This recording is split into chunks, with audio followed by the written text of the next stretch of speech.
ਸਤਿ ਸ਼੍ਰੀ ਅਕਾਲ। ਤੁਸੀਂ ਦੇਖ ਰਹੇ ਹੋ ਪੰਜਾਬ ਮੇਲ USA ਟੀਵੀ। ਮੈਂ ਹਾਂ ਬਰਨ ਕੌਰ ਮਾਨ। ਖਬਰਾਂ ਦੇ ਬ੍ਰਿਟਨ 'ਚ ਤੁਹਾਡਾ ਸਵਾਗਤ। ਖਬਰਾਂ ਦੇ ਬ੍ਰਿਟਨ ਦੇ sponsor real estate broker Mohan Cheema. Real estate ਦੀ ਦੁਨੀਆ 'ਚ ਮੰਨਿਆ ਪ੍ਰਮੰਨਿਆ ਨਾਮ ਪੇਸ਼ ਨੇ। ਪਹਿਲਾਂ ਚੋਣਵੀਆਂ ਖਬਰਾਂ। ਚੰਡੀਗੜ੍ਹ ਇੰਟਰਨੈਸ਼ਨਲ 에ਅਰਪੋਰਟ ਤੋਂ ਬੱਸ ਸਟੈਂਡ 17 ਲਈ ਸ਼ੁਰੂ ਹੋਏਗੀ ਸ਼ਟਲ ਬੱਸ ਸਰਵਿਸ। ਪਰਮਾਣੂ ਵਾਰਤਾ ਦੇ ਅਹਿਮ ਦੌਰੇ ਤੇ ਪਹੁੰਚਣ ਤੇ ਅਮਰੀਕਾ ਨੇ ਈਰਾਨ ਨੂੰ ਪਾਬੰਦੀਆਂ ਤੋਂ ਦਿੱਤੀ ਰਾਹਤ। ਟਰੰਪ ਸਰਕਾਰ ਨੇ ਖਤਮ ਕੀਤੀ ਸੀ ਛੋਟ। ਰਿਪਬਲਿਕਨ ਪਾਰਟੀ ਨੇ ਸਾਬਕਾ ਰਾਸ਼ਟਰਪਤੀ ਟਰੰਪ ਨਾਲ ਹੋਰ ਮਜ਼ਬੂਤ ਕੀਤਾ ਰਿਸ਼ਤਾ। ਅਮਰੀਕਾ ਨੇ ਬਾਲਟਿਕ ਦੇਸ਼ਾਂ ਦੀ ਸੁਰੱਖਿਆ ਲਈ ਭੇਜੇ 6 ਲੜਾਕੂ ਜਹਾਜ਼। ਅਮਰੀਕਾ ਵਿੱਚ ਕੋਵਿਡ-19 ਮੌਤਾਂ ਦੀ ਗਿਣਤੀ 9 ਲੱਖ ਤੋਂ ਟੱਪੀ। ਰੋਜ਼ਾਨਾ ਕੋਵਿਡ ਮਾਮਲਿਆਂ ਦੀ ਗਿਣਤੀ ਵਿੱਚ ਆਈ ਗਿਰਾਵਟ। ਟਰੰਪ ਦਾ ਇਹ ਕਹਿਣਾ ਗਲਤ ਹੈ ਕਿ ਚੋਣ ਨਤੀਜਿਆਂ ਨੂੰ ਪਲਟਿਆ ਜਾ ਸਕਦਾ ਸੀ। ਸਾਬਕਾ ਉਪ ਰਾਸ਼ਟਰਪਤੀ ਪੇਂਸ। ਨਿਊਯਾਰਕ ਵਿੱਚ ਮਹਾਤਮਾ ਗਾਂਧੀ ਦੇ ਆਦਮ-ਕੱਦ ਬੁੱਤ ਦੀ ਭੰਨ-ਤੋੜ। ਭਾਰਤ ਵੱਲੋਂ ਸਖਤ ਕਾਰਵਾਈ ਦੀ ਮੰਗ। ਤੇ ਹੁਣ ਇਹਨਾਂ ਖਬਰਾਂ ਦਾ ਵਿਸਥਾਰ।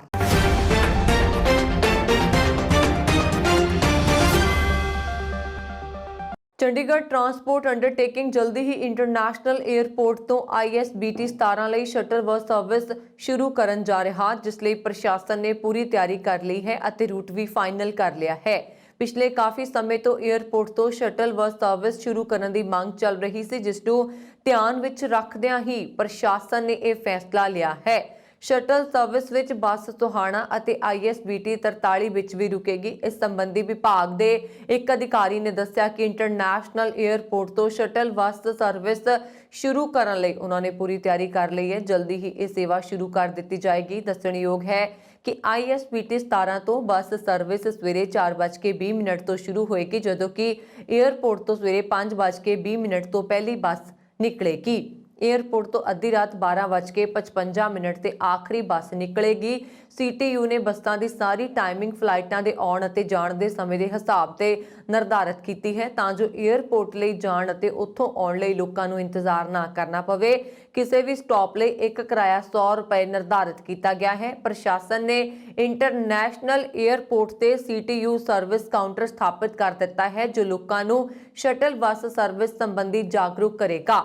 ਨਾਲ ਹੀ ਕਾਊਂਟਰ ਤੋਂ ਯਾਤਰੀਆਂ ਨੂੰ CTU ਦੇ ਹੋਰ ਲੰਬੇ ਰੂਟਾਂ ਸੰਬੰਧੀ ਵੀ ਜਾਣਕਾਰੀ ਦਿੱਤੀ ਜਾਏਗੀ। ਕਾਊਂਟਰ ਵੱਲੋਂ ਮੁਸਾਫਰਾਂ ਨੂੰ ਲੰਬੇ ਰੂਟ ਦੀਆਂ ਬੱਸਾਂ ਲਈ ਐਡਵਾਂਸ ਵਿੱਚ ਬੁਕਿੰਗ ਦੀ ਸਹੂਲਤ ਵੀ ਦਿੱਤੀ ਜਾਏਗੀ। ਵਿਭਾਗ ਨੇ 에ਅਰਪੋਰਟ ਤੇ ਪੈਸੇਂਜਰ ਇਨਫੋਰਮੇਸ਼ਨ ਬੋਰਡ ਵੀ ਲਾ ਦਿੱਤੇ ਨੇ, ਜਿਸ ਨਾਲ ਮੁਸਾਫਰਾਂ ਨੂੰ ਬੱਸਾਂ ਦੇ ਆਉਣ ਅਤੇ ਜਾਣ ਸੰਬੰਧੀ ਜਾਣਕਾਰੀ ਮਿਲਦੀ ਰਹੇਗੀ। CTU ਨੇ 에ਅਰਪੋਰਟ ਤੋਂ ਆਉਣ ਵਾਲੇ ਮੁਸਾਫਰਾਂ ਨੂੰ ਸਸਤੀ ਟਰੈਵਲ ਸਹੂਲਤ ਦੇਣ ਲਈ ਹੀ ਇਹ ਸੇਵਾ ਸ਼ੁਰੂ ਕਰਨ ਦਾ ਫੈਸਲਾ ਲਿਆ ਗਿਆ ਹੈ। ਸਾਲ 2015 ਦੀ ਪਰਮਾਣੂ ਵਾਰਤਾ ਨੂੰ ਬਚਾਉਣ ਦੀ ਪਹਿਲ ਦੇ ਅਹਿਮ ਦੌਰ 'ਚ ਪਹੁੰਚਣ ਤੇ ਅਮਰੀਕੀ ਰਾਸ਼ਟਰਪਤੀ ਜੋ ਬਾਈਡਨ ਦੇ ਪ੍ਰਸ਼ਾਸਨ ਨੇ ਸ਼ੁੱਕਰਵਾਰ ਨੂੰ ਈਰਾਨ ਦੇ ਪਰਮਾਣੂ ਪ੍ਰੋਗਰਾਮ ਲਈ ਪਾਬੰਦੀਆਂ ਤੋਂ ਕੁਝ ਰਾਹਤ ਦਿੱਤੀ। ਈਰਾਨ ਦਾ ਇਸ ਕਦਮ ਦਾ ਸਵਾਗਤ ਕੀਤਾ, ਪਰ ਨਾਕਾਫੀ ਦੱਸਿਆ। ਵਾਰਤਾ ਦੇ ਅਹਿਮ ਸੈਸ਼ਨ ਲਈ ਅਮਰੀਕੀ ਵਾਰਤਾਕਾਰਾਂ ਦੇ ਬਿਆਨ ਪਹੁੰਚਣ ਦਰਮਿਆਨ ਅਮਰੀਕੀ ਵਿਦੇਸ਼ ਮੰਤਰੀ ਐਂਟਨੀ ਬਲਿੰਕਨ ਨੇ ਈਰਾਨ ਨੂੰ ਗੈਰ ਸੈਨਿਕ ਪਰਮਾਣੂ ਗਤੀਵਿਧੀਆਂ ਨਾਲ ਸੰਬੰਧਿਤ ਕਈ ਪਾਬੰਦੀਆਂ ਤੋਂ ਛੋਟ ਲਈ ਮਤੇ ਤੇ ਹਸਤਾਖਰ ਕੀਤੇ। ਇਨ੍ਹਾਂ ਛੋਟਾਂ ਦਾ ਉਦੇਸ਼ ਈਰਾਨ ਨੂੰ ਸਾਲ 2015 ਦੇ ਸਮਝੌਤੇ ਦੇ ਪਾਲਣ ਲਈ ਪ੍ਰੇਰਿਤ ਕਰਨਾ ਹੈ। ਸਾਲ 2018 'ਚ ਟਰੰਪ ਦੇ ਇਸ ਸਮਝੌਤੇ ਤੋਂ ਪਿੱਛੇ ਹਟ ਗਏ ਸਨ ਤੇ ਈਰਾਨ ਤੇ ਅਮਰੀਕੀ ਪਾਬੰਦੀਆਂ ਨੂੰ ਮੁੜ ਤੋਂ ਲਾਗੂ ਕਰ ਦਿੱਤਾ ਸੀ। ਇਸ ਤੋਂ ਬਾਅਦ ਈਰਾਨ ਪਾਬੰਦੀਆਂ ਦੀ ਉਲੰਘਣਾ ਕਰ ਰਿਹਾ ਹੈ। ਅਮਰੀਕੀ ਅਧਿਕਾਰੀਆਂ ਨੇ ਕਿਹਾ ਕਿ ਸਮਝੌਤੇ 'ਚ ਵਾਪਸੀ ਲਈ ਸਮਰਥਨ ਜਤਾਉਣਾ ਅਹਿਮ ਹੈ। ਉਹਨਾਂ ਨੇ ਕਿਹਾ ਕਿ ਹੋਰਨਾਂ ਧਿਰਾਂ ਬ੍ਰਿਟੇਨ, ਚੀਨ, ਫਰਾਂਸ, ਜਰਮਨੀ, ਰੂਸ ਤੇ ਯੂਰਪੀ ਸੰਘ ਨੂੰ ਸਮਝੌਤੇ ਦੀ ਵਾਰਤਾ 'ਚ ਸ਼ਾਮਲ ਕਰਨ ਲਈ ਛੋਟ ਜ਼ਰੂਰੀ ਹੈ। ਇਸ ਦਰਮਿਆਨ ਵਿਦੇਸ਼ ਮੰਤਰਾਲੇ ਦੇ ਤਰਜਮਾਨ ਨੇਡ ਪ੍ਰਾਈਸ ਨੇ ਟਵੀਟ ਕੀਤਾ, ਅਸੀਂ ਈਰਾਨ ਨੂੰ ਪਾਬੰਦੀਆਂ ਤੋਂ ਰਾਹਤ ਨਹੀਂ ਦਿੱਤੀ ਹੈ। ਅਸੀਂ ਈਰਾਨ ਨੂੰ ਸਾਂਝੇ ਵਿਆਪਕ ਕਾਰਜ ਯੋਜਨਾ ਤਹਿਤ ਆਪਣੀਆਂ ਵਚਨਬੱਧਤਾਵਾਂ ਤੋਂ ਰਾਹਤ ਦੀ ਬਹਾਲ ਦੀ ਮੰਗ ਕੀਤੀ ਹੈ। ਡੋਨਾਲਡ ਟਰੰਪ ਨੇ 2017 ਵਿੱਚ ਰਿਪਬਲਿਕਨ ਪਾਰਟੀ ਦੀ ਨੈਸ਼ਨਲ ਕਮੇਟੀ 'ਚ ਰਾਸ਼ਟਰਪਤੀ ਅਹੁਦੇ ਦੀ ਦੌੜ ਵਿੱਚ ਸਾਰੇ ਦਾਅਵੇਦਾਰਾਂ ਨੂੰ ਪਿੱਛੇ ਛੱਡਦੇ ਹੋਏ ਆਪਸੀ ਪਾਰਟੀ ਦੇ ਨੇਤਾਵਾਂ ਨੂੰ ਹੈਰਾਨ ਕਰ ਦਿੱਤਾ। ਉੱਥੇ 2020 ਵਿੱਚ ਪਾਰਟੀ ਨੂੰ ਰਿਪਬਲਿਕਨ ਪ੍ਰਧਾਨ ਦੇ ਰੂਪ ਵਿੱਚ ਉਹਨਾਂ ਦਾ ਸਮਰਥਨ ਕਰਨ ਲਈ ਮਜਬੂਰ ਕੀਤਾ ਗਿਆ ਸੀ। ਹਾਲਾਂਕਿ 2024 'ਚ ਰਿਪਬਲਿਕਨ ਪਾਰਟੀ ਦੇ ਕੋਲ ਇੱਕ ਵਿਕਲਪ ਹੈ। NSC ਤੇ ਹੁਣ ਫਿਰ ਤੋਂ ਸਾਬਕਾ ਰਾਸ਼ਟਰਪਤੀ ਟਰੰਪ ਦਾ ਸਮਰਥਨ ਦੇਣ ਦੀ ਜ਼ਿੰਮੇਵਾਰੀ ਨਹੀਂ ਹੈ। ਪਾਰਟੀ ਦੇ ਨਿਯਮਾਂ ਦੇ ਹਿਸਾਬ ਦੇ ਨਾਲ ਨਿਰਪੱਖਤਾ ਦੀ ਲੋੜ ਹੁੰਦੀ ਹੈ। ਜੇਕਰ ਇੱਕ ਤੋਂ ਜ਼ਿਆਦਾ ਉਮੀਦਵਾਰ ਪਾਰਟੀ ਦੇ ਰਾਸ਼ਟਰਪਤੀ ਅਹੁਦੇ ਲਈ ਨਾਮਜ਼ਦਗੀ ਦੀ ਮੰਗ ਕਰਦੇ ਨੇ। ਸਾਲ 2018 ਤੋਂ ਨਿਵਾਦਾ ਦੀ ਨੁਮਾਇੰਦਗੀ ਕਰਨ ਵਾਲੀ RNC ਦੀ ਮੈਂਬਰ ਮਿਸ਼ੇਲ ਨੇ ਕਿਹਾ ਕਿ ਜੇਕਰ ਟਰੰਪ ਤੈਅ ਕਰਦੇ ਨੇ ਕਿ ਉਹ ਮੁਕਾਬਲੇ 'ਚ ਉਤਰਨਗੇ ਤਾਂ RNC ਨੂੰ ਉਹਨਾਂ ਨੂੰ 100% ਸਮਰਥਨ ਦੇਣਾ ਚਾਹੀਦਾ ਹੈ। ਅਸੀਂ ਪਾਰਟੀ ਦੇ ਉਪਨਿਯਮਾਂ ਨੂੰ ਬਦਲ ਸਕਦੇ ਹਾਂ। ਟਰੰਪ ਦੇ ਪ੍ਰਤੀ ਵਫਾਦਾਰੀ ਫਿਰ ਤੋਂ ਯਾਦ ਦਿਵਾਉਂਦੀ ਹੈ ਕਿ ਅਮਰੀਕਾ ਦਾ ਪ੍ਰਮੁੱਖ ਰਾਜਨੀਤਿਕ ਦਲ ਦੇਸ਼ ਦੇ ਲੋਕਤਾਂਤਰਿਕ ਸਿਧਾਂਤਾਂ ਨੂੰ ਕਮਜ਼ੋਰ ਕਰਨ ਵਾਲੇ ਵਿਅਕਤੀ ਨਾਲ ਆਪਣੇ ਰਿਸ਼ਤੇ ਨੂੰ ਡੂੰਘਾ ਕਰ ਰਿਹਾ ਹੈ। ਹਾਲ ਵਿੱਚ ਟਰੰਪ ਨੇ ਕਿਹਾ ਸੀ ਕਿ ਤਤਕਾਲੀ ਉਪ ਰਾਸ਼ਟਰਪਤੀ ਮਾਈਕ ਪੇਂਸ ਚੋਣ ਨਤੀਜਿਆਂ ਨੂੰ ਪਲਟ ਸਕਦੇ ਨੇ। ਹਾਲਾਂਕਿ ਪੇਂਸ ਨੇ ਟਰੰਪ ਦੇ ਉਹਨਾਂ ਦਾਅਵਿਆਂ ਦਾ ਖੰਡਨ ਕੀਤਾ ਹੈ ਕਿ 2020 ਦੇ ਚੋਣ ਨਤੀਜਿਆਂ ਨੂੰ ਪਲਟ ਸਕਦੇ ਨੇ। ਉਹਨਾਂ ਨੇ ਕਿਹਾ ਕਿ ਸਾਬਕਾ ਰਾਸ਼ਟਰਪਤੀ ਗਲਤ ਕਹਿ ਰਹੇ ਹਨ। ਯੂਕਰੇਨ ਦੀ ਸਰਹੱਦ ਤੇ ਰੂਸ ਦੇ 1 ਲੱਖ ਫੌਜੀਆਂ ਦੇ ਤੈਨਾਤ ਹੋਣ ਮਗਰੋਂ ਰੂਸ ਅਤੇ ਅਮਰੀਕਾ ਵਿਚਾਲੇ ਤਣਾਅ ਹੋਰ ਵੱਧ ਗਿਆ। ਇਸ ਕਾਰਨ ਨਾਟੋ ਦੇਸ਼ਾਂ ਦੀਆਂ ਸੁਰੱਖਿਆ ਲਈ ਅਮਰੀਕਾ ਯੂਰਪ ਵਿੱਚ ਹੋਰ ਜਵਾਨ ਤੈਨਾਤ ਕਰ ਰਿਹਾ। ਇਸ ਦੇ ਨਾਲ ਹੀ ਅਮਰੀਕਾ ਨੇ ਆਪਣੇ 6 ਲੜਾਕੂ ਜਹਾਜ਼ ਉੱਥੇ ਭੇਜ ਦਿੱਤੇ ਨੇ। ਨਾਟੋ ਸੰਗਠਨ ਨੇ ਇੱਕ ਪ੍ਰੈਸ ਬਿਆਨ ਜਾਰੀ ਕਰਦਿਆਂ ਕਿਹਾ ਕਿ ਅਮਰੀਕਾ ਨੇ ਬਾਲਟਿਕ ਦਾ 에ਅਰ ਪੁਲਿਸਿੰਗ ਮਿਸ਼ਨ ਦੇ ਤਹਿਤ ਇਹ ਲੜਾਕੂ ਜਹਾਜ਼ ਭੇਜੇ ਨੇ। ਅਮਰੀਕਾ ਤੇ ਬੈਲਜੀਅਮ 에ਅਰ ਫੋਰਸ ਨੇ ਮਿਲ ਕੇ ਐਸਟੋਨੀਆ, ਲਤਾਵੀਆ ਅਤੇ ਲੁਥਾਨੀਆ ਜਿਹੇ ਬਾਲਟਿਕ ਮੁਲਕਾਂ ਦੀ ਸੁਰੱਖਿਆ ਲਈ ਆਪਣੀਆਂ ਗਤੀਵਿਧੀਆਂ ਇਸ ਇਲਾਕੇ ਵਿੱਚ ਵਧਾ ਦਿੱਤੀਆਂ ਨੇ। US 에ਅਰ ਫੋਰਸ ਦੇ ਇੱਕ ਅਧਿਕਾਰੀ ਟੇਲਰ ਗ੍ਰਿਫਰਡ ਨੇ ਕਿਹਾ ਕਿ ਲੜਾਕੂ ਜਹਾਜ਼ਾਂ ਦੀ ਤੈਨਾਤੀ ਦਾ ਮੰਤਵ ਨਾਟੋ ਦੇਸ਼ਾਂ ਦੀ ਸੁਰੱਖਿਆ ਅਤੇ ਖੁਦਮੁਖਤਿਆਰੀ ਦੀ ਰੱਖਿਆ ਕਰਨਾ ਹੈ, ਕਿਉਂਕਿ ਰੂਸ ਨੇ 1 ਲੱਖ ਤੋਂ ਵੱਧ ਫੌਜੀ ਯੂਕਰੇਨ ਸਰਹੱਦ ਤੇ ਤੈਨਾਤ ਕੀਤੇ ਨੇ। ਇਸ ਤੋਂ ਪਹਿਲਾਂ ਪੂਰਬੀ ਯੂਰਪ ਤੇ ਨਾਟੋ ਦੇਸ਼ਾਂ ਤੇ ਸੁਰੱਖਿਆ ਨੂੰ ਲੈ ਕੇ ਖਤਰਾ ਮੰਡਰਾ ਰਿਹਾ। ਇਹ ਕਾਰਨ ਹੈ ਕਿ ਅਮਰੀਕਾ ਵੀ ਯੂਰਪ ਵਿੱਚ ਆਪਣੀਆਂ ਫੌਜੀ ਗਤੀਵਿਧੀਆਂ ਵਧਾ ਰਿਹਾ ਹੈ। ਲੜਾਕੂ ਜਹਾਜ਼ ਭੇਜਣ ਦੇ ਨਾਲ ਹੀ ਯੂਕਰੇਨ ਤੇ ਰੂਸ ਦੇ ਹਮਲੇ ਦੀ ਸੰਭਾਵਨਾ ਵਿਚਾਲੇ ਨਾਟੋ ਦੇ ਪੂਰਬੀ ਹਿੱਸੇ ਤੇ ਅਮਰੀਕਾ ਇਸ ਹਫ਼ਤੇ ਲਗਭਗ 2000 ਫੌਜੀ ਪੋਲੈਂਡ ਅਤੇ ਜਰਮਨੀ ਭੇਜ ਰਿਹਾ ਹੈ। ਇਸ ਦਾ ਐਲਾਨ ਰਾਸ਼ਟਰਪਤੀ ਜੋ ਬਾਈਡਨ ਨੇ ਕਰ ਦਿੱਤਾ ਹੈ। ਅਮਰੀਕਾ ਵਿੱਚ ਕੋਵਿਡ-19 ਮਹਾਮਾਰੀ ਦੌਰਾਨ ਮ੍ਰਿਤਕਾਂ ਦੀ ਗਿਣਤੀ 9 ਲੱਖ ਨੂੰ ਪਾਰ ਕਰ ਗਈ ਹੈ ਤੇ ਦੇਸ਼ ਦੇ ਜ਼ਿਆਦਾਤਰ ਹਿੱਸਿਆਂ ਵਿੱਚ ਮੌਤਾਂ ਦਾ ਅੰਕੜਾ ਵਧਿਆ ਹੈ।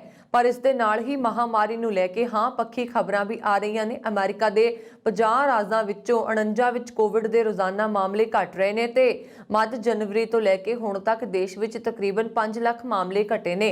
ਹਾਲਾਂਕਿ ਕੁਝ ਮਾਹਿਰਾਂ ਨੇ ਆਸ ਪ੍ਰਗਟਾਈ ਹੈ ਕਿ ਮਹਾਮਾਰੀ ਦਾ ਬੁਰਾ ਦੌਰ ਖਤਮ ਹੋ ਗਿਆ ਹੈ, ਪਰ ਕੁਝ ਦਾ ਕਹਿਣਾ ਹੈ ਕਿ ਰਾਹਤ ਥੋੜ ਚਿਰੀ ਹੋ ਸਕਦੀ ਹੈ, ਕਿਉਂਕਿ ਘੱਟੋ-ਘੱਟ 35 ਰਾਜਾਂ ਵਿੱਚ ਮੌਤਾਂ ਦੀ ਗਿਣਤੀ ਅਜੇ ਵੀ ਵੱਧ ਰਹੀ ਹੈ। University of South Carolina Arnold school of public health ਵਿਖੇ ਐਪੀਡੈਮੀਓਲੋਜੀ ਤੇ ਬਾਇਓਸਟੈਟਿਸਟਿਕਸ ਵਜੋਂ ਕੰਮ ਕਰ ਰਹੇ ਅਸਿਸਟੈਂਟ ਪ੍ਰੋਫੈਸਰ ਮਿਲੀਸਾ ਨੇ ਕਿਹਾ ਕਿ ਇਹ ਹੋਰ ਕੋਵਿਡ ਲਹਿਰ ਆਉਣਾ ਤੈਅ ਹੈ। ਉਹਨਾਂ ਨੇ ਕਿਹਾ ਕਿ ਮੌਜੂਦਾ ਵੈਕਸੀਨ ਤੇ ਬੂਸਟਰ ਖੁਰਾਕਾਂ ਓਮਿਕਰੋਨ ਵਾਇਰਸ ਵਿਰੁੱਧ ਕੰਮ ਕਰ ਰਹੀਆਂ ਨੇ, ਪਰ ਇਹਨਾਂ ਵੈਕਸੀਨਸ ਦੇ ਭਵਿੱਖ ਦੇ ਵਾਇਰਸ ਵਿਰੁੱਧ ਕਾਰਗਰ ਹੋਣ ਦੀ ਸੰਭਾਵਨਾ ਘੱਟ ਹੈ। ਇਸ ਦੌਰਾਨ ਸਿਹਤ ਅਧਿਕਾਰੀਆਂ ਨੇ ਲੋਕਾਂ ਨੂੰ ਹਰ ਹਾਲਤ ਵਿੱਚ ਵੈਕਸੀਨ ਲਗਵਾਉਣ ਉੱਪਰ ਜ਼ੋਰ ਦਿੱਤਾ ਹੈ। ਅਧਿਕਾਰੀਆਂ ਦਾ ਕਹਿਣਾ ਹੈ ਕਿ ਵੈਕਸੀਨ ਹੀ ਗੰਭੀਰ ਬਿਮਾਰੀ ਤੋਂ ਬਚਣ ਦਾ ਇੱਕੋ ਇੱਕ ਤਰੀਕਾ ਹੈ। ਡਾਕਟਰ ਮੈਥਿਊ ਹੀਨਜ਼ ਟਸਕਨ ਐਰੀਜ਼ੋਨਾ ਨੇ ਜ਼ੋਰ ਦੇ ਕੇ ਕਿਹਾ ਕਿ ਹਰ ਕੋਈ ਵੈਕਸੀਨ ਲਗਵਾਏ ਤੇ ਉਹ ਆਪਣੇ ਸਕੇ ਸੰਬੰਧੀਆਂ ਨੂੰ ਵੈਕਸੀਨ ਲਗਵਾਉਣ ਲਈ ਪ੍ਰੇਰਿਤ ਕਰੇ। ਸਾਬਕਾ ਉਪ ਰਾਸ਼ਟਰਪਤੀ ਮਾਈਕ ਪੇਂਸ ਨੇ ਅਮਰੀਕਾ ਦੇ ਸਾਬਕਾ ਰਾਸ਼ਟਰਪਤੀ ਡੋਨਾਲਡ ਟਰੰਪ ਦੇ ਉਹਨਾਂ ਦਾਅਵਿਆਂ ਦਾ ਖੰਡਨ ਕੀਤਾ ਹੈ ਕਿ ਉਹ 2020 ਦੇ ਚੋਣ ਨਤੀਜਿਆਂ ਨੂੰ ਪਲਟ ਸਕਦੇ ਨੇ। ਉਹਨਾਂ ਨੇ ਕਿਹਾ ਕਿ ਸਾਬਕਾ ਰਾਸ਼ਟਰਪਤੀ ਗਲਤ ਕਹਿ ਰਹੇ ਨੇ ਕਿ ਚੋਣ ਨਤੀਜਿਆਂ ਨੂੰ ਬਦਲਿਆ ਜਾ ਸਕਦਾ ਸੀ। ਸ਼ੁੱਕਰਵਾਰ ਨੂੰ ਫਲੋਰੀਡਾ 'ਚ ਕੰਜ਼ਰਵੇਟਿਵ ਫੈਡਰਲਿਸਟ ਸੁਸਾਇਟੀ ਦੀ ਇੱਕ ਸਭਾ ਨੂੰ ਸੰਬੋਧਿਤ ਕਰਦੇ ਹੋਏ ਪੇਂਸ ਨੇ ਕਿਹਾ ਕਿ ਰਾਸ਼ਟਰਪਤੀ ਟਰੰਪ ਗਲਤ ਨੇ। ਮੈਨੂੰ ਚੋਣ ਨਤੀਜਿਆਂ ਨੂੰ ਪਲਟਣ ਦੀ ਕੋਈ ਅਧਿਕਾਰ ਨਹੀਂ ਸੀ। ਟਰੰਪ ਨੇ ਮੰਗਲਵਾਰ ਨੂੰ ਇੱਕ ਬਿਆਨ ਵਿੱਚ ਕਿਹਾ ਸੀ ਕਿ ਕੈਪੀਟਲ ਤੇ 6 ਜਨਵਰੀ ਨੂੰ ਹੋਏ ਹਮਲੇ ਦੀ ਜਾਂਚ ਕਰਨ ਵਾਲੀ ਕਮੇਟੀ ਨੂੰ ਇਸ ਦੀ ਜਾਂਚ ਵੀ ਕਰਨੀ ਚਾਹੀਦੀ ਹੈ ਕਿ ਮਾਈਕ ਪੇਂਸ ਨੇ ਮੁੜ ਤਸਦੀਕ ਜਾਂ ਪ੍ਰਵਾਨਗੀ ਲਈ ਵੋਟਾਂ ਨੂੰ ਵਾਪਸ ਕਿਉਂ ਨਹੀਂ ਭੇਜਿਆ। ਉਹਨਾਂ ਨੇ ਇਸ ਤੋਂ ਪਹਿਲਾਂ ਐਤਵਾਰ ਨੂੰ ਕਿਹਾ ਸੀ ਕਿ ਉਹ ਚੋਣ ਨਤੀਜਿਆਂ ਨੂੰ ਉਲਟਾ ਸਕਦੇ ਨੇ। ਇਲੈਕਟੋਰਲ ਕਾਲਜ ਦੀਆਂ ਵੋਟਾਂ ਦੀ ਗਿਣਤੀ 'ਚ ਉਪ ਰਾਸ਼ਟਰਪਤੀ ਸਿਰਫ ਇੱਕ ਰਸਮੀ ਭੂਮਿਕਾ ਨਿਭਾਉਂਦੇ ਨੇ ਅਤੇ ਗਿਣਤੀ 'ਚ ਦਾਖਲ ਕਰਨ ਲਈ ਕੋਈ ਵੀ ਕੋਸ਼ਿਸ਼ ਕਾਨੂੰਨ ਦੀ ਉਲੰਘਣਾ ਅਤੇ ਲੋਕਤਾਂਤਰਿਕ ਪ੍ਰਕਿਰਿਆ 'ਚ ਵਿਘਨ ਪਾਉਣ ਦੇ ਬਰਾਬਰ ਹੈ। ਟਰੰਪ ਦੇ ਸਹਿਯੋਗੀਆਂ ਨੇ ਪੇਂਸ ਦੀ ਟਿੱਪਣੀ ਤੇ ਅਜੇ ਕੋਈ ਪ੍ਰਤੀਕਿਰਿਆ ਜ਼ਾਹਿਰ ਨਹੀਂ ਕੀਤੀ ਹੈ। ਅਮਰੀਕਾ ਵਿਖੇ ਨਿਊਯਾਰਕ ਦੇ ਮੈਨਹਟਨ ਨੇੜੇ ਯੂਨੀਅਨ ਸਕੁਆਇਰ ਵਿੱਚ ਸਥਿਤ ਮਹਾਤਮਾ ਗਾਂਧੀ ਦੇ ਆਦਮਕਦ ਤਾਂਬੇ ਦੇ ਬੁੱਤ ਨੂੰ ਨੁਕਸਾਨ ਪਹੁੰਚਾਇਆ ਗਿਆ, ਜਿਸ ਨਾਲ ਭਾਰਤੀ ਅਮਰੀਕੀ ਭਾਈਚਾਰੇ ਵਿੱਚ ਰੋਸ ਪੈਦਾ ਹੋ ਗਿਆ। ਭਾਰਤ ਦੇ ਕੌਂਸਲੇਟ ਜਨਰਲ ਨੇ ਇਸ ਕਦਮ ਦੀ ਸਖਤ ਨਿੰਦਾ ਕਰਦੇ ਹੋਏ ਇਸ ਨੂੰ ਨਫ਼ਰਤ ਭਰਿਆ ਦੱਸਿਆ ਹੈ ਅਤੇ ਸਖਤ ਕਾਰਵਾਈ ਦੀ ਮੰਗ ਕੀਤੀ ਹੈ। ਨਿਊਯਾਰਕ ਵਿੱਚ ਭਾਰਤ ਦੇ ਕੌਂਸਲੇਟ ਜਨਰਲ ਨੇ ਕਿਹਾ ਕਿ ਇਹ ਘਟਨਾ ਸ਼ਨੀਵਾਰ ਤੜਕੇ ਦੀ ਹੈ, ਜਦੋਂ ਕੁਝ ਅਣਪਛਾਤੇ ਲੋਕਾਂ ਨੇ ਬੁੱਤ ਦੀ ਭੰਨਤੋੜ ਕੀਤੀ। ਉਹਨਾਂ ਨੇ ਕਿਹਾ ਕਿ ਵਣਜ ਦੂਤਵਾਸ ਬੁੱਤ ਨੂੰ ਨੁਕਸਾਨ ਪਹੁੰਚਾਉਣ ਦੀ ਕਾਰਵਾਈ ਦੀ ਸਖਤ ਸ਼ਬਦਾਂ ਵਿੱਚ ਨਿੰਦਾ ਕਰਦਾ ਹੈ। ਉਹਨਾਂ ਨੇ ਦੱਸਿਆ ਕਿ ਮਾਮਲੇ ਨੂੰ ਸਥਾਨਕ ਅਧਿਕਾਰੀਆਂ ਸਾਹਮਣੇ ਚੁੱਕਿਆ ਗਿਆ। ਉਹਨਾਂ ਨੇ ਦੱਸਿਆ ਕਿ ਤੁਰੰਤ ਜਾਂਚ ਲਈ ਵੀ ਇਸ ਮੁੱਦੇ ਨੂੰ ਅਮਰੀਕਾ ਦੇ ਵਿਦੇਸ਼ ਮਾਮਲੇ ਦੇ ਸਾਹਮਣੇ ਚੁੱਕਿਆ ਗਿਆ ਹੈ ਅਤੇ ਇਸ ਘਿਨਾਉਣੀ ਕਾਰਵਾਈ ਲਈ ਜ਼ਿੰਮੇਵਾਰ ਲੋਕਾਂ ਖਿਲਾਫ ਉਚਿਤ ਕਾਰਵਾਈ ਕਰਨ ਦੀ ਅਪੀਲ ਕੀਤੀ ਗਈ ਹੈ। ਗਾਂਧੀ ਮੈਮੋਰੀਅਲ ਇੰਟਰਨੈਸ਼ਨਲ ਫਾਊਂਡੇਸ਼ਨ ਨੇ 8 ਫੁੱਟ ਉੱਚਾ ਇਹ ਬੁੱਤ ਦਾਨ ਦਿੱਤਾ ਹੈ ਅਤੇ ਗਾਂਧੀ ਜੀ ਦੀ 117ਵੀਂ ਜਯੰਤੀ ਮੌਕੇ 2 ਅਕਤੂਬਰ 1986 ਨੂੰ ਇਸ ਨੂੰ ਸਥਾਪਿਤ ਕੀਤਾ ਗਿਆ ਸੀ। ਇਸ ਬੁੱਤ ਨੂੰ 2001 ਵਿੱਚ ਹਟਾ ਦਿੱਤਾ ਗਿਆ ਅਤੇ 2002 ਵਿੱਚ ਮੁੜ ਸਥਾਪਿਤ ਕੀਤਾ ਗਿਆ ਸੀ। ਪਿਛਲੇ ਮਹੀਨੇ ਅਣਪਛਾਤੇ ਬਦਮਾਸ਼ਾਂ ਨੇ ਇਸੇ ਤਰ੍ਹਾਂ ਅਮਰੀਕਾ ਦੇ ਕੈਲੀਫੋਰਨੀਆ ਰਾਜ ਵਿੱਚ ਗਾਂਧੀ ਦੇ ਇੱਕ ਹੋਰ ਬੁੱਤ ਨੂੰ ਵੀ ਨੁਕਸਾਨ ਪਹੁੰਚਾਇਆ ਸੀ। ਅਫਗਾਨਿਸਤਾਨ ਵਿੱਚੋਂ ਅਮਰੀਕੀ ਸੈਨਿਕਾਂ ਦੀ ਵਾਪਸੀ ਮੌਕੇ 26 ਅਗਸਤ ਨੂੰ ਕਾਬੁਲ ਹਾਮਿਦ ਕਰਜ਼ਈ ਇੰਟਰਨੈਸ਼ਨਲ ਏਅਰਪੋਰਟ ਤੇ ਹੋਏ ਬੰਬ ਧਮਾਕੇ, ਜਿਸ ਵਿੱਚ 13 ਅਮਰੀਕੀ ਸੈਨਿਕਾਂ ਤੇ ਘੱਟੋ-ਘੱਟ 170 ਅਫਗਾਨਿਸਤਾਨੀ ਮਾਰੇ ਗਏ ਸਨ, ਇੱਕ ਹੀ ਆਤਮਘਾਤੀ ਹਮਲਾਵਰ ਨੇ ਕੀਤਾ ਸੀ। ਇਸ ਸਿੱਟਾ ਕਈ ਮਹੀਨਿਆਂ ਦੀ ਜਾਂਚ ਉਪਰੰਤ ਕੱਢਿਆ ਗਿਆ ਹੈ। ਜਾਂਚ ਵਿੱਚ ਕਿਹਾ ਗਿਆ ਹੈ ਕਿ ਆਤਮਘਾਤੀ ਹਮਲਾਵਰ ਨਾਲ ਬੰਨਿਆ ਬੰਬ ਬਹੁਤ ਸ਼ਕਤੀਸ਼ਾਲੀ ਸੀ ਤੇ ਉਸ ਵਿੱਚ ਬੇਰੰਗੀਆਂ ਦੀਆਂ ਗੋਲੀਆਂ ਭਰੀਆਂ ਹੋਈਆਂ ਸਨ, ਜਿਨ੍ਹਾਂ ਕਾਰਨ ਮੌਤਾਂ ਜ਼ਿਆਦਾ ਹੋਈਆਂ। ਬੰਬ ਵਿੱਚ ਤਕਰੀਬਨ 10 ਕਿਲੋ ਮਿਲਟਰੀ ਗ੍ਰੇਡ ਧਮਾਕੇ ਖੇਜ਼ ਸਮੱਗਰੀ ਤੇ 5 ਮਿਲੀਮੀਟਰ ਬਾਲ ਬੈਰਿੰਗਜ਼ ਸਨ। Marine General Kenneth McKenzie, commander US Central Command ਨੇ ਕਿਹਾ ਕਿ ਇਹ ਜਾਂਚ ਪਹਿਲੀਆਂ ਜਾਂਚਾਂ ਤੋਂ ਵੱਖਰੀ ਹੈ, ਜਿਨ੍ਹਾਂ ਵਿੱਚ ਇੱਕ ਤੋਂ ਬਾਅਦ ਹਮਲਾਵਰ ਹੋਣ ਦੀ ਗੱਲ ਕਹੀ ਗਈ ਸੀ। ਉਹਨਾਂ ਨੇ ਕਿਹਾ ਕਿ ਹੁਣ ਸਾਨੂੰ ਪਤਾ ਲੱਗਾ ਹੈ ਕਿ ਧਮਾਕਾ ਖੇਜ਼ ਸਮੱਗਰੀ ਦੇ ਨਾਲ ਬੈਰਿੰਗਾਂ ਦੀਆਂ ਗੋਲੀਆਂ ਨੇ ਜ਼ਿਆਦਾ ਲੋਕਾਂ ਨੂੰ ਜ਼ਖਮੀ ਕੀਤਾ ਹੈ ਤੇ ਮਾਰਿਆ। ਇਸ ਧਮਾਕੇ ਵਿੱਚ ਬਹੁਤ ਸਾਰੇ ਲੋਕ ਜ਼ਖਮੀ ਹੋਏ ਸਨ, ਜਿਨ੍ਹਾਂ ਵਿੱਚ 45 ਦੇ ਕਰੀਬ ਅਮਰੀਕੀ ਸੈਨਿਕ ਵੀ ਸ਼ਾਮਲ ਸਨ। ਅਮਰੀਕਾ ਦੇ ਵਰਜੀਨੀਆ ਵਿੱਚ ਸਥਿਤ ਇੱਕ ਹੁੱਕਾ ਲਾਉਂਜ ਵਿੱਚ ਹੋਈ ਗੋਲਾਬਾਰੀ 'ਚ ਇੱਕ ਵਿਅਕਤੀ ਦੀ ਮੌਤ ਹੋ ਗਈ ਹੈ, ਜਦਕਿ 4 ਹੋਰ ਜ਼ਖਮੀ ਹੋ ਗਏ। ਅਧਿਕਾਰੀਆਂ ਨੇ ਇਸ ਦੀ ਜਾਣਕਾਰੀ ਦਿੱਤੀ ਹੈ। ਬਲੈਕਸਬਰਗ ਪੁਲਿਸ ਵਿਭਾਗ ਨੇ ਦੱਸਿਆ ਹੈ ਕਿ ਅਧਿਕਾਰੀ ਸ਼ੁੱਕਰਵਾਰ ਨੂੰ ਅੱਧੀ ਰਾਤ ਤੋਂ ਠੀਕ ਪਹਿਲਾਂ ਬਲੈਕਸਬਰਗ ਸ਼ਹਿਰ ਦੇ ਮੈਲੋਡੀ ਹੁੱਕਾ ਲਾਉਂਜ ਵਿੱਚ ਹੋਈ ਗੋਲਾਬਾਰੀ ਦੀ ਘਟਨਾ ਤੋਂ ਬਾਅਦ ਮੌਕੇ ਤੇ ਪਹੁੰਚੇ। ਅਧਿਕਾਰੀਆਂ ਨੇ ਦੱਸਿਆ ਕਿ ਪੁਲਿਸ ਨੇ ਇਸ ਹਾਦਸੇ ਵਿੱਚ ਮਰਨ ਵਾਲੇ ਅਤੇ ਜ਼ਖਮੀ ਹੋਣ ਵਾਲਿਆਂ 'ਚੋਂ ਕਿਸੇ ਦੀ ਪਛਾਣ ਨਹੀਂ ਕੀਤੀ ਹੈ। ਉਹਨਾਂ ਨੇ ਦੱਸਿਆ ਕਿ ਜ਼ਖਮੀਆਂ ਨੂੰ ਹਸਪਤਾਲ ਲਿਜਾਇਆ ਗਿਆ ਹੈ।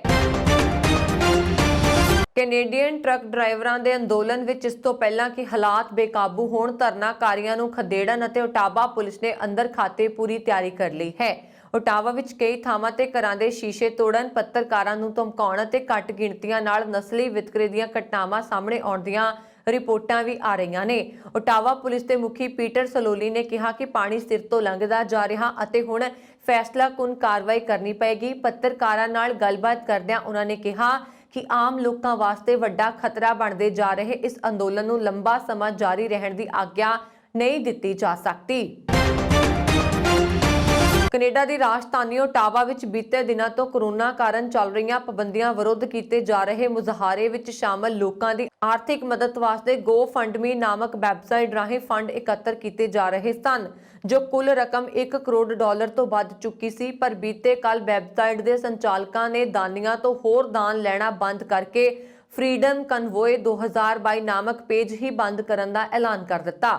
ਜਾਣਕਾਰੀ ਅਨੁਸਾਰ ਮੁਜ਼ਾਹਰੇ ਵਿੱਚ ਵਾਪਰੀਆਂ ਕੁਝ ਹਿੰਸਕ ਅਤੇ ਗੈਰ ਕਾਨੂੰਨੀ ਘਟਨਾਵਾਂ ਬਾਰੇ ਓਟਾਵਾ ਪੁਲਿਸ ਵੱਲੋਂ GoFundMe ਕੰਪਨੀ ਨੂੰ ਸਬੂਤਾਂ ਸਹਿਤ ਸੂਚਿਤ ਕੀਤਾ ਗਿਆ, ਜਿਸ ਤੇ ਕਾਰਵਾਈ ਕਰਦਿਆਂ ਦੇਸ਼ ਅਤੇ ਵਿਦੇਸ਼ਾਂ ਤੋਂ ਦਾਨ ਸਵੀਕਾਰ ਕਰਨ ਲਈ ਬਣਾਏ ਪੇਜ ਨੂੰ ਸਿਸਟਮ ਵਿੱਚੋਂ ਹਟਾ ਦਿੱਤਾ ਗਿਆ ਅਤੇ ਵਾਪਰੀਆਂ ਘਟਨਾਵਾਂ ਨੂੰ ਨਿਯਮ ਦੀ ਉਲੰਘਣਾ ਕਰਾਰ ਦਿੰਦਿਆਂ ਲਗਭਗ $90 ਲੱਖ ਜ਼ਬਤ ਕਰ ਲਏ ਗਏ। ਦਾਨੀਆਂ ਨੂੰ ਆਪਣੀ ਦਾਨ ਕੀਤੀ ਰਕਮ 19 ਫਰਵਰੀ ਤੱਕ ਵਾਪਸ ਲੈਣ ਦਾ ਮੌਕਾ ਦਿੱਤਾ ਗਿਆ ਹੈ। ਜੇਕਰ ਲੋਕਾਂ ਨੇ ਆਪਣੇ ਪੈਸੇ ਦਾ ਰਿਫੰਡ ਨਾ ਲਿਆ ਤਾਂ ਉਹ ਰਕਮ ਕੈਨੇਡਾ ਵਿੱਚ ਸਥਾਪਿਤ ਦਾਨੀ ਸੰਸਥਾਵਾਂ ਨੂੰ ਦੇ ਦਿੱਤੀ ਜਾਏਗੀ। ਸ਼ੁਰੂ ਵਿੱਚ GoFundMe ਵੱਲੋਂ ਮੁਜ਼ਾਹਰੇ ਦੇ ਪ੍ਰਬੰਧਕਾਂ ਨੂੰ $10 ਲੱਖ ਜਾਰੀ ਕਰ ਦਿੱਤੇ ਗਏ ਸਨ, ਜਿਸ ਬਾਰੇ ਦੱਸਿਆ ਗਿਆ ਸੀ ਕਿ ਉਹ ਪੈਸਾ ਮੁਜ਼ਾਹਰੇ ਵਿੱਚ ਸ਼ਾਮਲ ਕੀਤੇ ਗਏ ਟਰੱਕਾਂ ਵਿੱਚ ਤੇਲ ਪਵਾਉਣ, ਖਾਣੇ ਅਤੇ ਰਿਹਾਇਸ਼ ਆਦਿ ਦੇ ਖਰਚਿਆਂ ਲਈ ਵਰਤਿਆ ਜਾਏਗਾ। ਓਨਟਾਰੀਓ ਵਿੱਚ ਲਿਬਰਲ ਪਾਰਟੀ ਦੇ ਆਗੂ ਸਟੀਵਨ ਡੈਲ ਡੂਕਾ ਨੇ ਕਿਹਾ ਕਿ ਮੁਜ਼ਾਹਰੇ ਕਾਰਨ ਓਟਾਵਾ ਵਿੱਚ ਪੁਲਿਸ ਦੀ ਤੈਨਾਤੀ ਉੱਪਰ ਰੋਜ਼ਾਨਾ ਤਕਰੀਬਨ $8 ਲੱਖ ਦਾ ਖਰਚਾ ਹੋ ਰਿਹਾ ਹੈ। ਉਸ ਦਾ ਬਿੱਲ ਮੁਜ਼ਾਹਰੇ ਦੇ ਪ੍ਰਬੰਧਕਾਂ ਨੂੰ ਭੇਜਣਾ ਚਾਹੀਦਾ ਹੈ। 29 ਜਨਵਰੀ ਤੋਂ ਰਾਜਧਾਨੀ ਵਿੱਚ ਸੰਸਦ ਨੇੜੇ ਚੱਲ ਰਹੇ ਇਸ ਮੁਜ਼ਾਹਰੇ ਕਾਰਨ ਸ਼ਹਿਰ ਵਿੱਚ ਜਨਜੀਵਨ ਲਗਭਗ ਠੱਪ ਹੋ ਕੇ ਰਹਿ ਗਿਆ। ਇਸੇ ਦੌਰਾਨ ਬੀਤੇ ਕੱਲ ਓਨਟਾਰੀਓ ਦੀ ਵਿਧਾਨ ਸਭਾ ਦੇ ਬਾਹਰ ਵੀ ਟਰੱਕਾਂ ਦੀ ਵੱਡੀ ਗਿਣਤੀ ਨਾਲ ਮੁਜ਼ਾਹਰਾ ਸ਼ੁਰੂ ਕਰ ਦਿੱਤਾ ਗਿਆ। ਕੈਨੇਡਾ ਦੇ ਸਭ ਤੋਂ ਵੱਧ ਆਬਾਦੀ ਵਾਲੇ ਸੂਬੇ ਓਨਟਾਰੀਓ ਵਿੱਚ ਕੋਵਿਡ ਪਾਬੰਦੀਆਂ ਨੂੰ ਹਟਾਉਣ ਨੂੰ ਲੈ ਕੇ ਹੋ ਰਹੇ ਪ੍ਰਦਰਸ਼ਨਾਂ ਨੂੰ ਮੁੱਖ ਮੰਤਰੀ ਡਾਊਗ ਫੋਰਡ ਨੇ ਧੰਦਾ ਕਿਹਾ ਹੈ। ਫੋਰਡ ਨੇ ਕੈਨੇਡਾ ਦੇ ਪ੍ਰੀਮੀਅਰ ਨਾਲ ਸ਼ੁੱਕਰਵਾਰ ਨੂੰ ਵਰਚੁਅਲ ਕਾਨਫਰੰਸ ਦੌਰਾਨ ਕਿਹਾ ਕਿ ਓਟਾਵਾ ਇਹ ਹੁਣ ਕੋਈ ਪ੍ਰਦਰਸ਼ਨ ਨਹੀਂ ਰਹਿ ਗਿਆ, ਇਹ ਇੱਕ ਧੰਦਾ ਬਣ ਗਿਆ। ਇਹ ਸਿਰਫ ਪਰਿਵਾਰਾਂ ਨੂੰ ਨੁਕਸਾਨ ਪਹੁੰਚਾ ਰਿਹਾ ਹੈ, ਇਹ ਕਾਰੋਬਾਰਾਂ ਨੂੰ ਬਰਬਾਦ ਕਰ ਰਿਹਾ, ਪਰ ਇਹਨਾਂ ਲੋਕਾਂ ਨੂੰ ਸਮਰਥਨ ਮਿਲ ਰਿਹਾ। ਫੋਰਡ ਨੇ ਪ੍ਰਦਰਸ਼ਨਕਾਰੀਆਂ ਨੂੰ ਰੈਲੀਆਂ ਨੂੰ ਖਤਮ ਕਰਨ ਦੀ ਅਪੀਲ ਕੀਤੀ ਹੈ। ਕੋਰੋਨਾ ਵਾਇਰਸ ਦੀ ਸਥਿਤੀ ਤੇ ਟਿੱਪਣੀ ਕਰਦਿਆਂ ਮੁੱਖ ਮੰਤਰੀ ਨੇ ਕਿਹਾ ਓਨਟਾਰੀਓ ਪਹਿਲਾਂ ਵਾਂਗ ਆਮ ਹੋਣ ਦੇ ਨੇੜੇ ਹੈ। ਉਹਨਾਂ ਨੇ ਅੱਗੇ ਕਿਹਾ ਕਿ ਵਿਰੋਧ ਪ੍ਰਦਰਸ਼ਨਾਂ ਦੇ ਅਧਿਕਾਰਾਂ ਦੀ ਗਰੰਟੀ ਹੈ, ਪਰ ਕਬਜ਼ਾ ਸਵੀਕਾਰ ਨਹੀਂ ਕੀਤਾ ਜਾ ਸਕਦਾ। ਕਿਸੇ ਵੀ ਪਰੇਸ਼ਾਨੀ ਜਾਂ ਨਫ਼ਰਤ ਦੀਆਂ ਕਾਰਵਾਈਆਂ ਜਾਂ ਹਿੰਸਾ ਦੀਆਂ ਕਾਰਵਾਈਆਂ ਨੂੰ ਜ਼ੀਰੋ ਬਰਦਾਸ਼ਤ ਕੀਤਾ ਜਾਏਗਾ। ਦੱਸ ਦਈਏ ਕਿ 29 ਜਨਵਰੀ ਨੂੰ ਓਟਾਵਾ ਵਿੱਚ ਕੋਵਿਡ-19 ਉਪਵਾਵਾਂ ਦੇ ਵਿਰੁੱਧ ਵੱਡੇ ਪੱਧਰ ਤੇ ਵਿਰੋਧ ਪ੍ਰਦਰਸ਼ਨ ਸ਼ੁਰੂ ਹੋਏ। ਪ੍ਰਦਰਸ਼ਨਕਾਰੀਆਂ ਨੇ ਸਾਰੀਆਂ ਪਾਬੰਦੀਆਂ ਤੇ ਟੀਕਾਕਰਨ ਨੂੰ ਰੱਦ ਕਰਨ ਦੀ ਮੰਗ ਕੀਤੀ। ਪੁਲਿਸ ਨੇ ਪ੍ਰਦਰਸ਼ਨਕਾਰੀਆਂ ਦੇ ਖਿਲਾਫ ਕਈ ਅਪਰਾਧਕ ਜਾਂਚ ਸ਼ੁਰੂ ਕੀਤੀ ਹੈ। ਯੂਨਾਈਟਿਡ ਕਿੰਗਡਮ ਦੀ ਗ੍ਰਹਿ ਮੰਤਰੀ ਪ੍ਰੀਤੀ ਪਟੇਲ ਵੱਲੋਂ ਕੀਤੀ ਗਈ ਸਿੱਖ ਵਿਰੋਧੀ ਟਿੱਪਣੀ ਨੂੰ ਲੈ ਕੇ ਸ਼੍ਰੋਮਣੀ ਗੁਰਦੁਆਰਾ ਪ੍ਰਬੰਧਕ ਕਮੇਟੀ ਨੇ ਬ੍ਰਿਟਿਸ਼ ਹਾਈ ਕਮਿਸ਼ਨਰ ਨੂੰ ਚਿੱਠੀ ਲਿਖੀ ਹੈ, ਜਿਸ ਵਿੱਚ ਉਹਨਾਂ ਨੇ ਮੰਗ ਕੀਤੀ ਹੈ ਕਿ ਪ੍ਰੀਤੀ ਪਟੇਲ ਸਿੱਖ ਭਾਈਚਾਰੇ ਵਿਰੁੱਧ ਕੀਤੀ ਬਿਆਨਬਾਜ਼ੀ ਲਈ ਮੁਆਫੀ ਮੰਗਣ ਅਤੇ ਇਸ ਬੇਬੁਨਿਆਦ ਬਿਆਨ ਨੂੰ ਵਾਪਸ ਲੈਣ। ਦੱਸਣਯੋਗ ਹੈ ਕਿ ਅਮਰੀਕਾ ਦੇ ਇੱਕ ਸਮਾਗਮ ਵਿੱਚ ਸ਼ਮੂਲੀਅਤ ਕਰਦਿਆਂ ਪ੍ਰੀਤੀ ਪਟੇਲ ਨੇ ਕਿਹਾ ਕਿ ਸਿੱਖ ਵੱਖਵਾਦ ਨਾ ਸਿਰਫ ਯੂਕੇ ਦੀ ਸੁਰੱਖਿਆ ਲਈ ਖਤਰਾ ਪੈਦਾ ਕਰ ਰਿਹਾ, ਸਗੋਂ ਅਮਰੀਕਾ ਵੀ ਇਸ ਤੋਂ ਅਣਭਿੱਜ ਨਹੀਂ ਹੈ। ਪ੍ਰੀਤੀ ਪਟੇਲ ਦੇ ਭਾਸ਼ਣ ਵਾਲੀ ਵੀਡੀਓ ਸੋਸ਼ਲ ਮੀਡੀਆ ਉੱਤੇ ਵਾਇਰਲ ਹੋ ਰਹੀ ਹੈ। ਇਹ ਟਿੱਪਣੀ 19 ਨਵੰਬਰ 2021 ਨੂੰ ਵਾਸ਼ਿੰਗਟਨ ਡੀਸੀ ਵਿਖੇ ਹੈਰੀਟੇਜ ਫਾਊਂਡੇਸ਼ਨ ਨੂੰ ਆਪਣੇ ਸੰਬੋਧਨ ਦੌਰਾਨ ਸਿੱਖਾਂ ਵਿਰੁੱਧ ਟਿੱਪਣੀ ਕੀਤੀ ਗਈ ਸੀ, ਜੋ ਹੁਣ ਸਾਹਮਣੇ ਆਈ ਹੈ। ਐਡਵੋਕੇਟ ਹਰਜਿੰਦਰ ਸਿੰਘ ਧਾਮੀ ਨੇ ਬ੍ਰਿਟਿਸ਼ ਹਾਈ ਕਮਿਸ਼ਨਰ ਨੂੰ ਲਿਖੀ ਚਿੱਠੀ ਵਿੱਚ ਲਿਖਿਆ ਹੈ ਕਿ ਗ੍ਰਹਿ ਸਕੱਤਰ ਪਟੇਲ ਸਿੱਖ ਕੌਮ ਨੂੰ ਠੇਸ ਪਹੁੰਚਾਉਣ ਵਾਲੀਆਂ ਹਰਕਤਾਂ ਕਰਕੇ ਸਿੱਖ ਸਮਾਜ ਦੇ ਵਿਰੁੱਧ ਬੇਬੁਨਿਆਦ ਦਾਅਵੇ ਕਰ ਰਹੀ ਹੈ। ਸਿੱਖ ਭਾਈਚਾਰੇ ਨੇ ਕੋਵਿਡ-19 ਮਹਾਮਾਰੀ ਦੌਰਾਨ ਯੂਕੇ ਸਣੇ ਦੁਨੀਆ ਭਰ ਵਿੱਚ ਮਨੁੱਖਤਾਵਾਦੀ ਯਤਨਾਂ ਵਿੱਚ ਵੱਡਾ ਯੋਗਦਾਨ ਪਾਇਆ।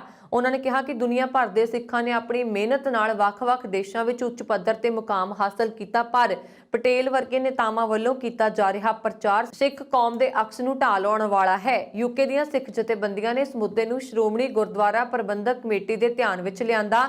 ਪ੍ਰੀਤੀ ਪਟੇਲ ਦੇ ਸੰਬੋਧਨ ਨਾਲ ਸਿੱਖ ਕੌਮ ਦੇ ਅਕਸ ਨੂੰ ਭਾਰੀ ਠੇਸ ਪਹੁੰਚ ਸਕਦੀ ਹੈ।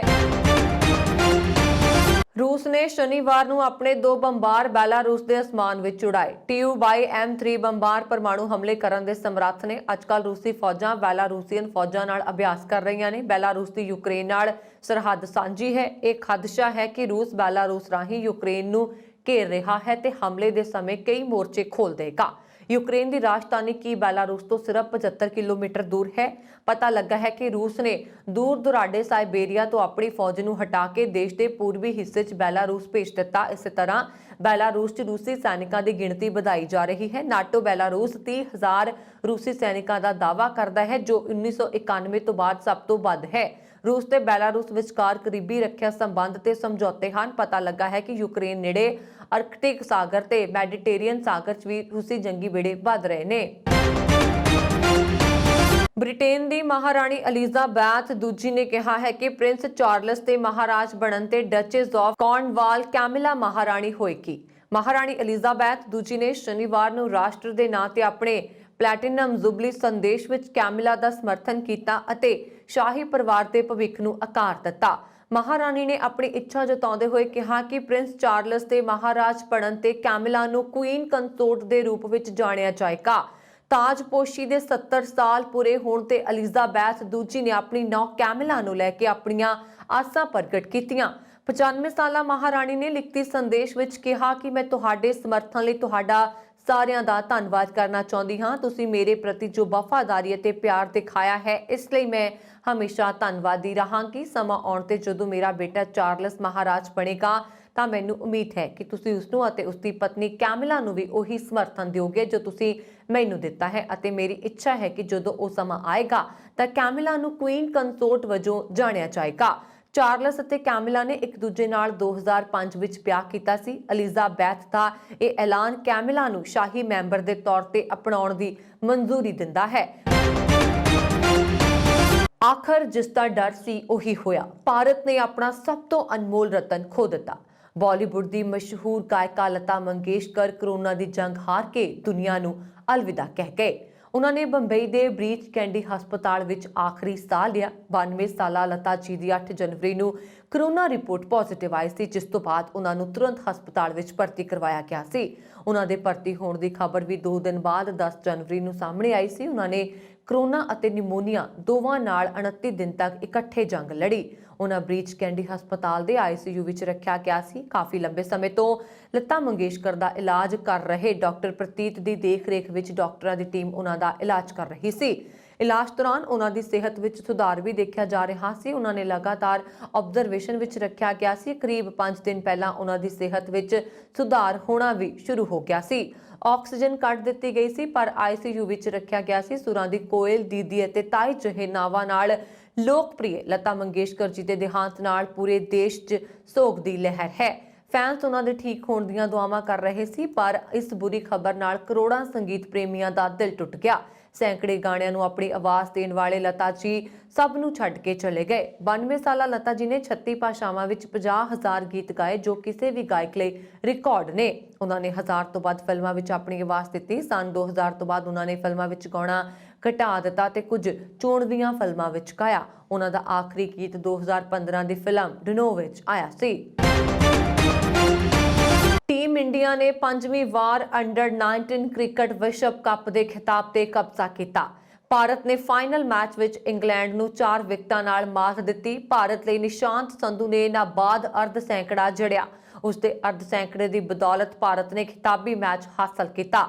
ਨਿਸ਼ਾਂਤ ਦੇ ਨਾਲ-ਨਾਲ ਸ਼ੇਖ ਰਾਸ਼ਿਦ ਵੀ ਅਰਧ ਸੈਂਕੜਾ ਲਗਾਇਆ, ਜਦਕਿ ਰਾਜ ਬਾਵਾ ਨੇ ਖਤਰਨਾਕ ਗੇਂਦਬਾਜ਼ੀ ਕਰਦੇ ਹੋਏ 5 ਵਿਕਟਾਂ ਲਈਆਂ। ਇਸ ਤੋਂ ਪਹਿਲਾਂ ਭਾਰਤ ਨੇ ਸਾਲ 2000, 2008, 2012 ਅਤੇ 2018 ਵਿੱਚ ਵੀ ਅੰਡਰ-19 ਵਿਸ਼ਵ ਕੱਪ ਜਿੱਤਿਆ ਸੀ। ਇਸ ਮੁਕਾਬਲੇ ਵਿੱਚ ਟਾਸ ਜਿੱਤ ਕੇ ਪਹਿਲਾਂ ਬੱਲੇਬਾਜ਼ੀ ਕਰਦੇ ਹੋਏ ਇੰਗਲੈਂਡ ਨੇ 44.5 ਓਵਰਾਂ ਵਿੱਚ ਆਲ ਆਊਟ ਹੋਣ ਤੱਕ 199 ਦੌੜਾਂ ਬਣਾਈਆਂ।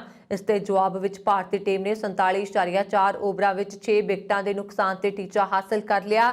ਭਾਰਤ ਦੇ ਲਈ ਨਿਸ਼ਾਂਤ ਸੰਧੂ ਨੇ ਸ਼ਾਨਦਾਰ ਪਾਰੀ ਖੇਡੀ। ਉਸ ਦੀ ਪਾਰੀ ਦੀ ਬਦੌਲਤ ਭਾਰਤ ਨੇ ਜਿੱਤ ਹਾਸਲ ਕੀਤੀ। ਸੰਧੂ ਨੇ 54 ਗੇਂਦਾਂ ਤੇ 5 ਚੌਕਿਆਂ ਤੇ 1 ਛੱਕੇ ਦੀ ਮਦਦ ਨਾਲ ਨਾਬਾਦ 50 ਦੌੜਾਂ ਬਣਾਈਆਂ, ਜਦੋਂ ਕਿ ਅੰਤ ਵਿੱਚ ਨਿਦੇਸ਼ ਬਾਨਾ ਨੇ 5 ਗੇਂਦਾਂ ਵਿੱਚ ਨਾਬਾਦ 13 ਦੌੜਾਂ ਬਣਾ ਕੇ ਟੀਮ ਇੰਡੀਆ ਦੀ ਜਿੱਤ ਵਿੱਚ ਅਹਿਮ ਯੋਗਦਾਨ ਪਾਇਆ। ਉਸਨੇ 2 ਛੱਕੇ ਵੀ ਲਗਾਏ। ਬਾਨਾ ਨੇ ਇਸ ਮੁਕਾਬਲੇ ਵਿੱਚ ਠੀਕ ਉਸੇ ਤਰ੍ਹਾਂ ਛੱਕਾ ਲਗਾ ਕੇ ਭਾਰਤ ਨੂੰ ਜਿੱਤ ਦਿਵਾਈ, ਜਿਸ ਤਰ੍ਹਾਂ 2011 ਦੇ ਵਿਸ਼ਵ ਕੱਪ ਦੇ ਫਾਈਨਲ 'ਚ ਮਹਿੰਦਰ ਸਿੰਘ ਧੋਨੀ ਨੇ ਛੱਕਾ ਲਗਾ ਕੇ ਭਾਰਤ ਨੂੰ ਜਿੱਤ ਦਿਵਾਈ ਸੀ। ਜ਼ਿਕਰਯੋਗ ਹੈ ਕਿ ਭਾਰਤੀ ਟੀਮ ਪੂਰੇ ਟੂਰਨਾਮੈਂਟ ਵਿੱਚ ਇੱਕ ਵੀ ਮੈਚ ਨਹੀਂ ਹਾਰੀ ਹੈ ਤੇ ਲਗਾਤਾਰ 6 ਮੁਕਾਬਲੇ ਜਿੱਤ ਕੇ ਚੈਂਪੀਅਨ ਬਣੀ ਹੈ। ਪਹਿਲੇ ਮੈਚ ਵਿੱਚ ਭਾਰਤ ਨੇ ਦੱਖਣੀ ਅਫਰੀਕਾ ਨੂੰ 45 ਦੌੜਾਂ ਨਾਲ ਹਰਾਇਆ। ਇਸ ਤੋਂ ਬਾਅਦ ਭਾਰਤੀ ਟੀਮ ਨੇ ਆਇਰਲੈਂਡ ਨੂੰ 174 ਦੌੜਾਂ ਤੇ ਯੁਗਾਂਡਾ ਨੂੰ 326 ਦੌੜਾਂ ਨਾਲ ਹਰਾਇਆ। ਇਸ ਤੋਂ ਬਾਅਦ ਕੁਆਟਰ ਫਾਈਨਲ ਮੁਕਾਬਲੇ ਵਿੱਚ ਭਾਰਤ ਨੇ ਬੰਗਲਾਦੇਸ਼ ਨੂੰ 5 ਵਿਕਟਾਂ ਨਾਲ ਮਾਤ ਦਿੱਤੀ। ਸੈਮੀਫਾਈਨਲ ਵਿੱਚ ਭਾਰਤ ਨੇ ਆਸਟ੍ਰੇਲੀਆ ਨੂੰ 96 ਦੌੜਾਂ ਨਾਲ ਹਰਾਇਆ। ਹੁਣ ਫਾਈਨਲ ਮੁਕਾਬਲੇ ਵਿੱਚ ਇੰਗਲੈਂਡ ਨੂੰ 4 ਵਿਕਟਾਂ ਨਾਲ ਹਰਾ ਕੇ 5ਵੀਂ ਵਾਰ ਚੈਂਪੀਅਨ ਬਣ ਕੇ ਦੇਸ਼ ਦਾ ਮਾਣ ਵਧਾਇਆ ਹੈ। ਇਸ ਸਨ ਹੁਣ ਤੱਕ ਦੀਆਂ ਖਬਰਾਂ। ਮੈਨੂੰ ਬਰਨ ਕੌਰ ਮਾਨ ਨੂੰ ਦਿਵਾ ਗਿਆ। ਹੋਰ ਖਬਰਾਂ ਦੇ ਲਈ ਸਾਡਾ YouTube ਚੈਨਲ ਪੰਜਾਬ ਮੇਲ USA TV ਜ਼ਰੂਰ ਸਬਸਕ੍ਰਾਈਬ ਕਰੋ। ਸਤਿ ਸ਼੍ਰੀ ਅਕਾਲ।